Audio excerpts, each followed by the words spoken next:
welcome to our second webinar series. For those of you that don't know me, I'm Danny. I'm one of the PGY2s, sending you all of those emails with the reminders. So today we have a really great panel lined up for you. Our whole education team is here to meet all of you. We even have our PD who's away at maternity leave that came and surprised us for this session. So we're really excited to have you all here. Just some logistics. We are recording this for any of your friends that may have missed this, and we'll continue to post it on the website. If you missed our first session, it's also on the website, and you have a link in your email. At the end of the presentation, you guys can log off if you have no questions, but if you have questions, you can go ahead and put them into the chat, and then I will go ahead and moderate, and one of our panelists will go ahead and answer those questions. So first off, we'll have Dr. Modi, one of our APDs, then Dr. Cueva will be presenting, Dr. Bogosh, and then we have, of course, Arlene, our PD, Dr. Chung, and then our two clerkship directors who will be here at the end to help us answer all of the questions that you guys may have. So we hope you guys enjoy, and I'm going to pass it over to Dr. Modi. All right. Hi, everyone. Thank you, Danny, for the introduction, and actually to our incredible residents who have put together this whole webinar series to help the medical students who are applying to emergency medicine this year. Thanks to the med students for joining us today. We're really excited that you are here. We realize that this application cycle feels different, it feels scary, and we're learning right there with you, but we hope that the next hour and this whole webinar series will provide some clarity on the process, and that we can teach you a little bit about our program, and you can get a feel for our Maimonides family. So with that, welcome. So my name is Shivani Modi, as Danny said. I am an assistant residency program director here, and I was born and raised in Michigan. I completed residency at Bay State Medical Center in Massachusetts, and then I came to Maimonides to do my medical education fellowship, and I've loved it so much here that I haven't left. So this will be my 4th year at Maimonides. Everyone else that you see here on the screen is part of our residency leadership that Danny already introduced, and you will get to meet them through the presentation. That information will be at the end of the presentation for you guys as well. So a little bit about Maimonides. First off, how do you say it? Maimonides. Don't worry, everybody messes it up. But we are the biggest hospital in the biggest borough in the biggest city in the country. Brooklyn is home to some of New York's most iconic attractions. Of course, the famous Brooklyn Bridge, some of the best New York pizza that you'll ever eat, Coney Island and Nathan's famous hot dogs. You'll never go hungry while you're in Brooklyn. Brooklyn is filled with some of the most culturally diverse neighborhoods in the world. In my 4 years of working here, I've always found a new restaurant, a fun park, or an interesting activity in Brooklyn. There's always something to do. So some basics about the program. Don't worry about writing this all down. It's on the website. The webinar is going to be recorded for you, so just go ahead and listen and enjoy. We are a 3-year residency program, and we have 18 residents per year. We actually just increased our complement from 16 last year because of our large patient volumes and the significant amount of procedures that we do in our department. We follow a standard block schedule, which Dr. Cueva will review with you shortly. And our shift lengths vary from 8 to 12 hours in the emergency department pod, the acute resuscitation and trauma area, and then our moderate acuity and fast track pod. So you'll get tons of experience in all 3. Our program has had continuous accreditation since 2001. So a little bit about Maimonides. We have over 120,000 patients that visit our ED annually. And out of those patients, we have almost a 30% admission rate from our center, and we're a level 2 pediatric trauma center, and actually the only pediatric trauma center in Brooklyn, with a catchment area of over 500,000 children. We're a comprehensive stroke center, STEMI center, and actually the only cancer center in the borough. We have multiple other residencies at Maimonides, including internal medicine, orthopedics, surgery, OBGYN, anesthesia, radiology, dentistry, psych. So lots of other people are training here, and we rotate through a lot of those departments. So Maimonides is the 4th largest independent teaching hospital in the country as well. So our hospital and residency program have a serious commitment to, we're nationally recognized for our clinical outcomes in areas such as sepsis, cardiovascular emergencies, and strokes. Our faculty is what I think really sets us apart. We have 38 full-time adult EM attendings, all of which are board certified or board eligible, and most with fellowship. Personally, my favorite part about working here is just the flat, non-hierarchical structure, which really helps with the teamwork and the flow in our department. So again, a lot of these benefits are listed on our website. Our residents are part of the union in New York City, so our salaries are competitive and pretty standard in the New York area. In addition, you guys will get $875 a year for a meal allowance, plenty of money for CME, free scrubs, free white coats, insurance, all of that. So lots of benefits. If you go to Google Images and you type in a busy emergency department, this is the image that pops up. Turns out this is a picture of Maimonides emergency department on a pretty standard afternoon. So if you decide that you want to come here for residency, you'll stay pretty busy and have tons of patients to see. And with that, I'm going to pass it along to Dr. Julie Cueva, who's going to talk with you about a day in the life of a Maimonides EM resident. Hi, everyone. Thank you, Dr. Modi. Thank you, everyone, for coming out tonight. My name is Julie Cueva, and I am one of the assistant program directors. I am also a Maimo graduate, having completed both my residency and fellowship training here at Maimonides. So I'm hoping to give you a firsthand account of what the life of a Maimo resident is truly like. As a PGY1, you will start off the year with orientation. Really, this is one of the best times of residency and some of my fondest memories because it's when you bond with your class.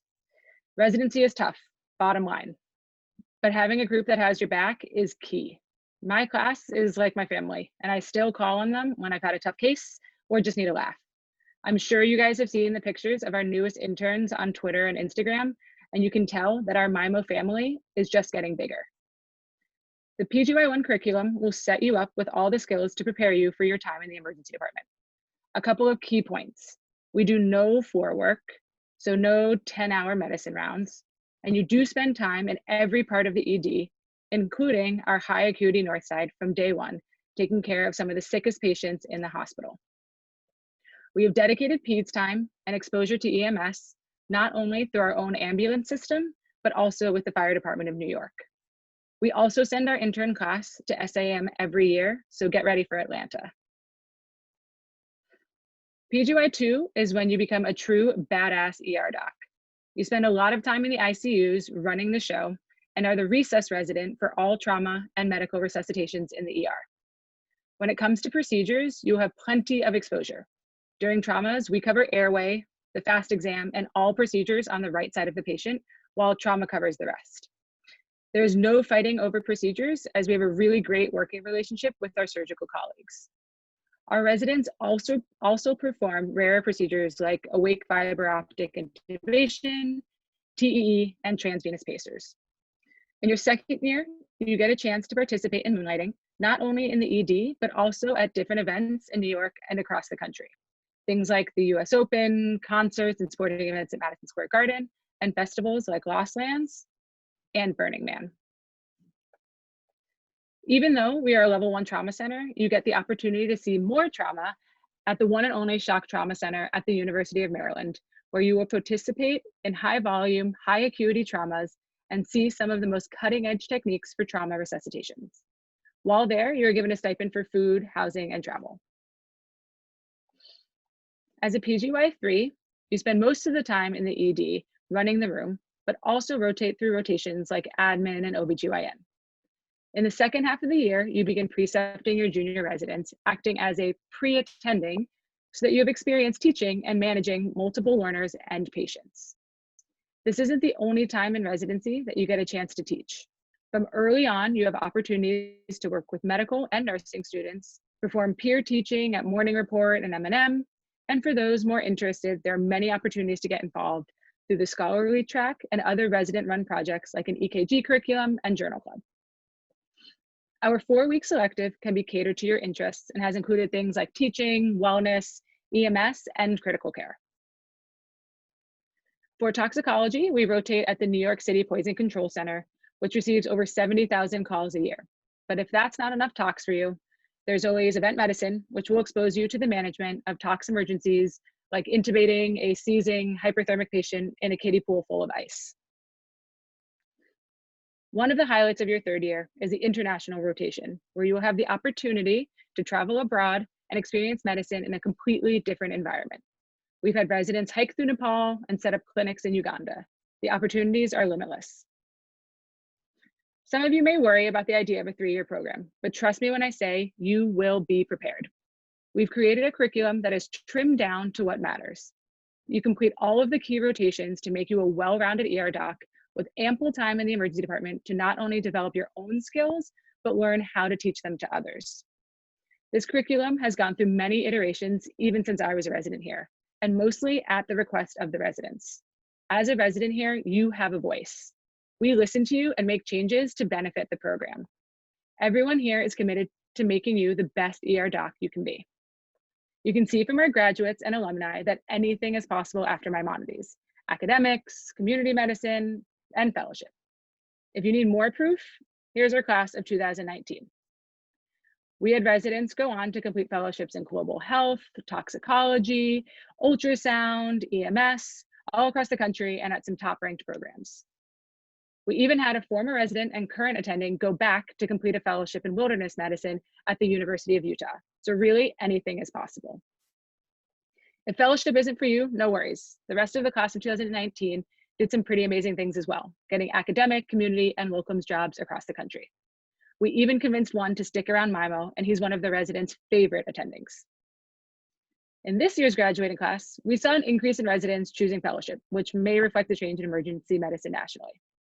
We have residents entering fellowships in critical care, simulation, EMS, and we were even able to keep 2 around as our new ultrasound fellows this year. I'm sure you guys are starting to see the trend. Our residents like working here. In fact, it's becoming a problem.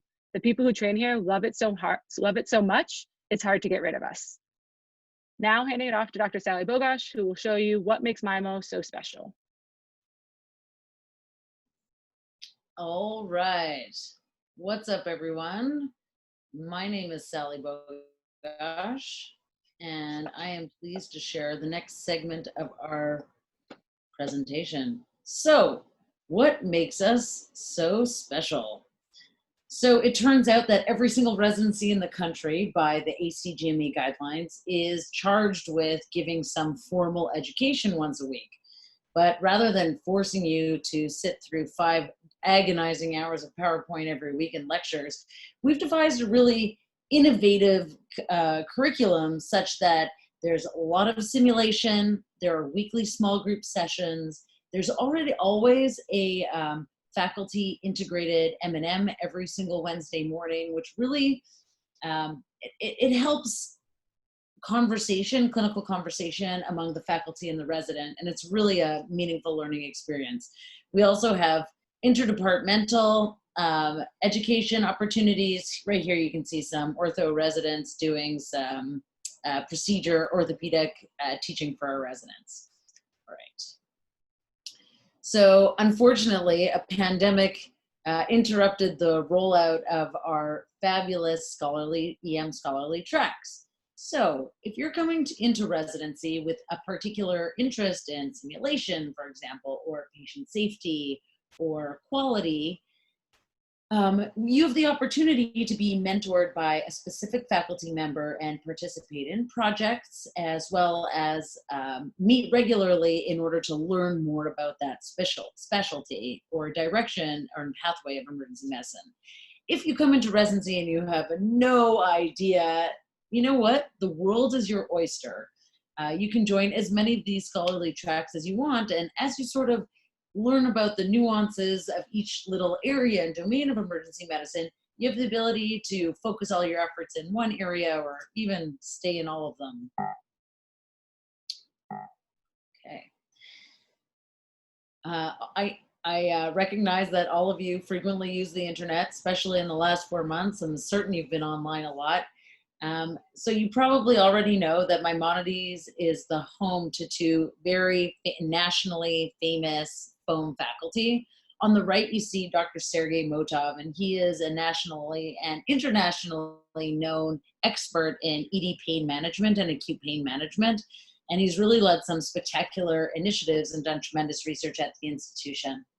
On the left, you'll see the very famous Dr. Ruben Strayer, who is the quirkiest genius and airway expert. And the residents really love working alongside him and learning from him. So we can't put these fine folks up on the screen without making mention of the famous Dr. Arlene Chung, our fearless leader and program director. She's nationally and internationally known for her wellness curricula and wellness efforts in emergency medicine. And both she and Ruben were nominated and won 45 under 45 as EMRA's emergency medicine influencers. That said, Ruben just snuck in under the radar. I believe he's just past 45. Don't tell him I said that. Okay. So one of the things that makes the resident experience so enriching at Maimonides is that we get to experience the brain trust from all the other fellowship programs that we have. Because we have so many fellowship programs, there are always academic and educational opportunities for our residents. So our fellowship programs include medical education, ultrasound, SIM, and PEM, pediatric emergency medicine. And because we are teaching those specific areas of emergency medicine, it means that we've got the faculty that have the expertise to teach it. And it really rounds out the resident experience because all of our residents have the opportunity to participate and really work with experts. We can't talk about fellowships at Maimo without giving ultrasound its own slide. So our ultrasound division is nationally known, and it needs its own slide because it's bloody enormous. I think our last count, we have 13 fellowship trained ultrasound faculty. And the division's led by Dr. Lawrence Haynes. And we're so fortunate because we're real leaders in the community of emergency medicine and ultrasound. And part of that we can attribute to this guy in the middle. He's the executive vice chair of our department. And unfortunately, he can't devote all of his time to ultrasound anymore because he's leading the whole department. But he has a real love for toys. And that translates into our ultrasound getting the best toys. So last year we rolled out a resuscitative TEE program, and they bought this $300,000 TEE trainer, and the faculty have just gone through many simulations, and we've been credentialed to use it, and we've started rolling it out in our resuscitations, and it really is a groundbreaking modality that we're employing at Maimonides. That's just one of the many extremely sort of groundbreaking ultrasound things that we're doing. Okay, so let's talk about research. Some people love research. Some people have had less experience and don't know how gratifying research can be. But at Maimonides, we have fabulous research opportunities. As you can see, in the last year, we have been extraordinarily productive, and we'd be sitting here all day if we let all of the publications through. But basically, Dr. Sergey Motov is the director of research for our department and actually the entire hospital. And under his tutelage, we've started many different research projects in pain, airway management, medical education. There's lots of ultrasound, and it's really been fruitful for our department, such that we've earned about $1.5 million in grant funding this past year. So this slide is to share with you some of the phenomenal opportunities that our residents have had to represent Maimonides and be leaders on the institutional, regional, and national stage. Our residents are involved with everything. And one of the things that really is special about Maimonides is our goal is to help you meet your goals. So we're not trying to find 18 identical people who like the same things and do the same research and have the same background. Our goal is to find fabulous people with energy and do all the things that we can do to help support you get to where you want to go. If you want to be the world expert in, say, geriatric emergency medicine, we're going to get you there. So of note, our residents have had some really spectacular opportunities for leadership on the national stage, and we've had residents representing us in several avenues and several committees with EMRA and other organizations like Feminem. So we can't talk about Maimonides, and Dr. Chung can't be the program director without talking about our wellness initiatives. So wellness is really important at Maimonides. Any way you slice it, residency is tough. Yes, it's tough, but it's also a really transformative time in your life. And one might argue that it is the single most important portion of your road to becoming an emergency doctor. So with that comes challenges. So how do we take care of you? And more importantly, how do we help each other learn how to care for each other in the long term? We have a wellness curriculum that really helps to teach us about self-awareness and healthy habits throughout our careers in medicine. We have a narrative medicine program called Airway, and it's a really exciting time for us to get together and share the stories of the emergency department. We have mentorship families that meet to, discuss life, the future, what's going on right now, and it's really a nice way for faculty and residents to meet together and really decompress a little bit. So a lot of residents or students, prospective residents, wonder, oh my goodness, we're planning to have a family. Can this happen in residency? Am I going to be punished? But I'm happy to share that life happens. Yes, residency is all-encompassing, but life happens, and we have a very friendly and warm guideline to help expectant and new parents who are part of the Maimonides family. So we got through what makes us special. Now I'm going to share with you why people choose Maimonides. So emergency medicine is such a beautiful specialty, such that you can do anything. Geographically, you can go a variety of places. Specialty-wise, you can practice in a diverse set of settings. And we're certain that you're going to find yourself in a happy place in emergency medicine. Our mission is to provide an environment that allows residents to learn the knowledge, skills, and attitudes of an exceptional emergency physician while encouraging and fostering the development of each individual resident's own interests and goals. So our mission statement is telling you just that. We're not looking for the same person over and over again. We are going to take our interns and we're going to provide the mentorship, excellent clinical training, and we're going to make you fabulous emergency doctors. We will continue to foster your curiosity and help you where you want to get in emergency medicine. So if you are up for the challenge, you're not afraid to get a little bit dirty, you think you're okay with joining our big and crazy family, and you like to celebrate, then come over the bridge and join us in Brooklyn, New York, because Maimonides is the spot for you. Thanks so much, everyone. We're happy to take your questions. So if you guys have any questions, just go ahead and post them in the chat and I'll read them to our panelists so they can go ahead and answer them. Our first question we have here is, hi, with a mix of 8 to 12 hour shifts, how are the shift lengths chosen? And is there a length residents prefer?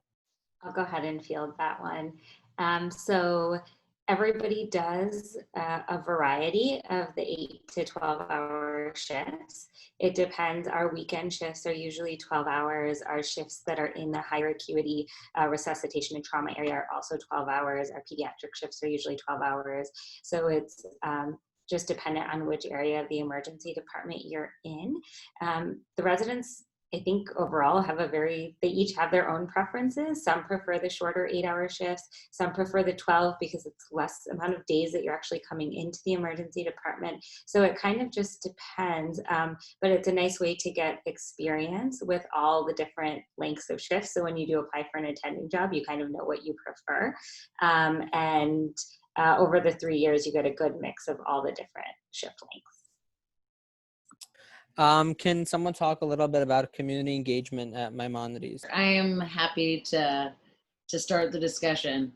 So when we're talking about community engagement, we have established a social emergency medicine program, and the mission is to meet the needs of community. So we've started a program to help educate all of the emergency department staff to identify victims of human trafficking.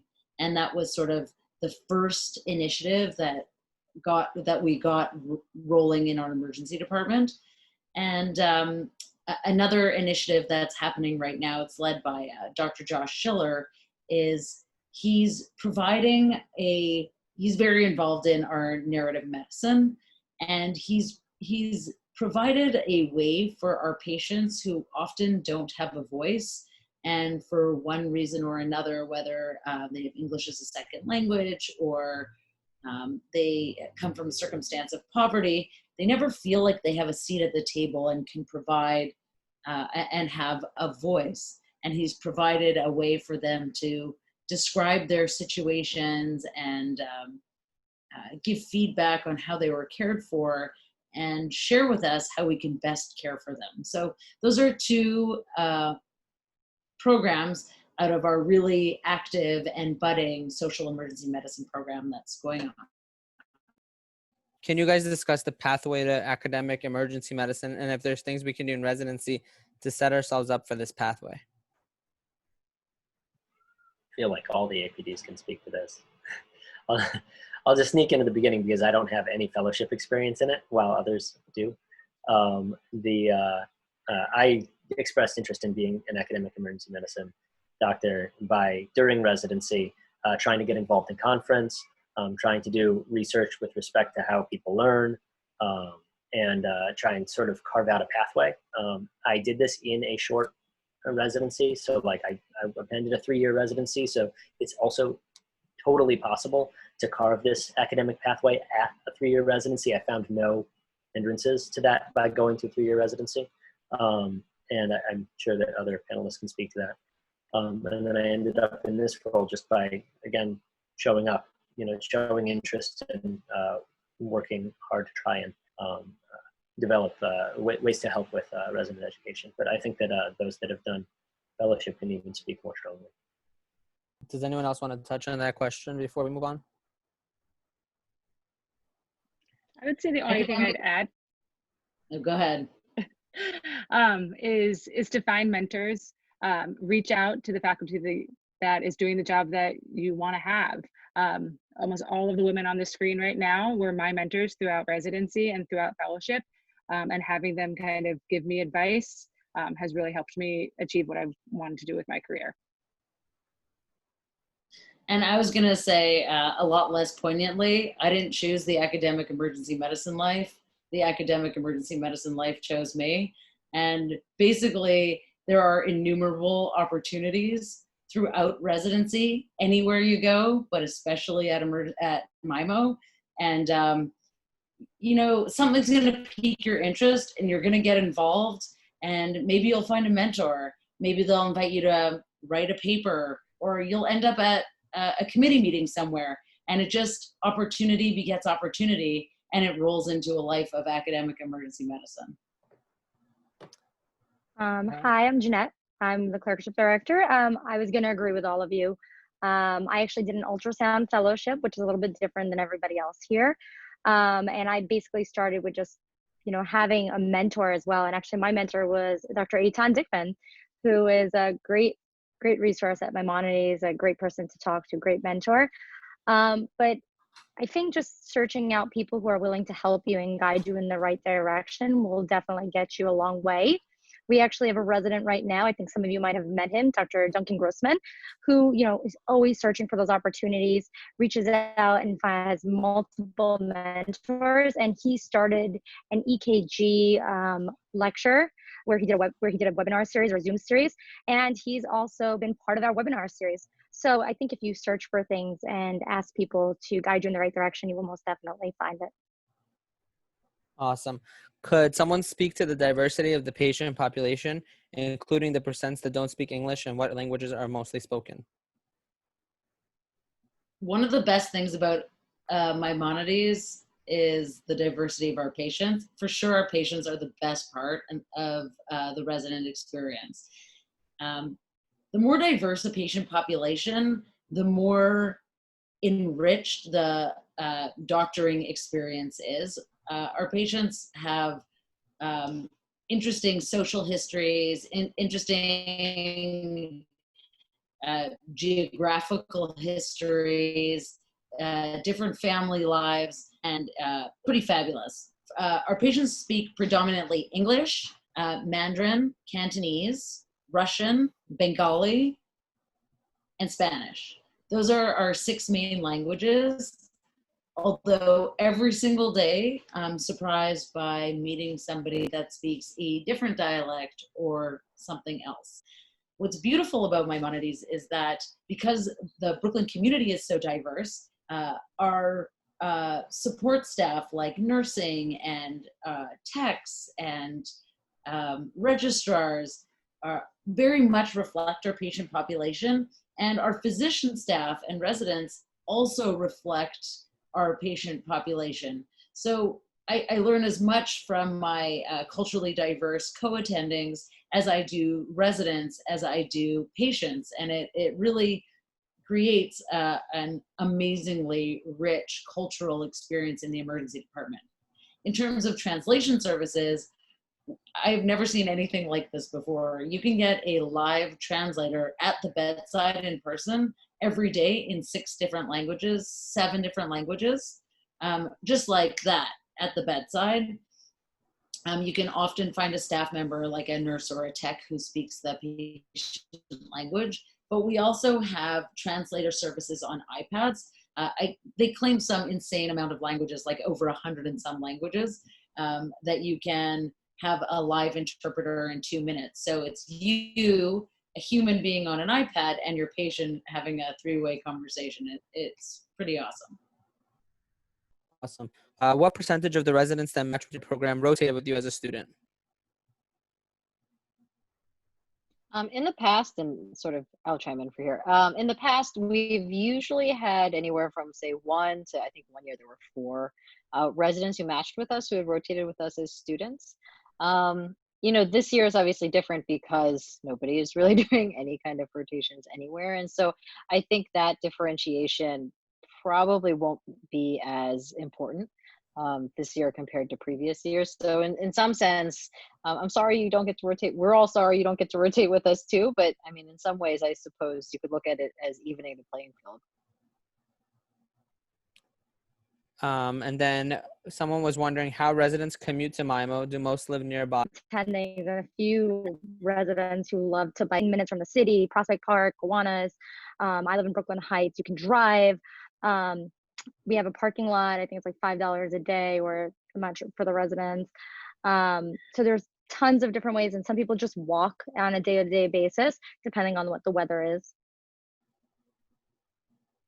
We have a resident that lives with his enormous family in Queens, and he commutes every day. It's no problem. Dr. Lee lives on the Upper West Side. Doesn't really matter where you live, but I find that people who are moving to residency tend to want to live close-ish to the hospital.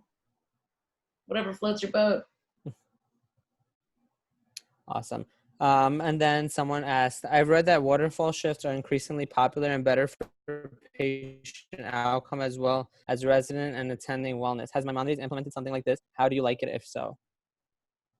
All right, I'm just going to say it. I don't know what a waterfall shift is. Thank you, Arlene. Thank you. I also don't know. We might have it. I just don't think we call it that. We'll come back to Swing that. shift? We'll come back to that question if you want to post what that means, and we'll go ahead and touch on it. If I were to guess, it would be like 7 to 12, and then a 6 to 2 and an overnight. I wanted to. Does that make but sense? I just didn't. Yeah. Yes, we have overlapping shifts. We have multiple shifts. We staff our ED based on patient volume arrivals, not based on sort of random arbitrary numbers. Awesome. Does anyone have any final questions? That was all I saw in the chat for now. I do also want to say that we will have a session of one, like this one with the residents where we will go over in more detail without any other faculty about our personal experiences, where we live, how we commute. So definitely tune in for that. If no one has any further questions, we'll all stick around for just a few more minutes. But our next session will be on August 13th.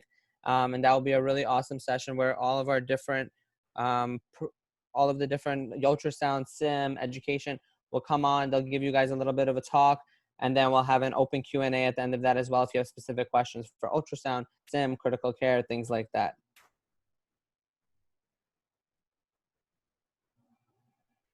And then, of course, thank you to our amazing, amazing education team. As you can see, they spent their evening with us, joining us, talking to you guys, because they really, really, really do care about us. So if you have any questions that you want to ask just residents, you guys have my email, Sabina's email, and Eric's email in the email that I sent you guys. So feel free to message us at any time. And we look forward to seeing you guys at the future webinars.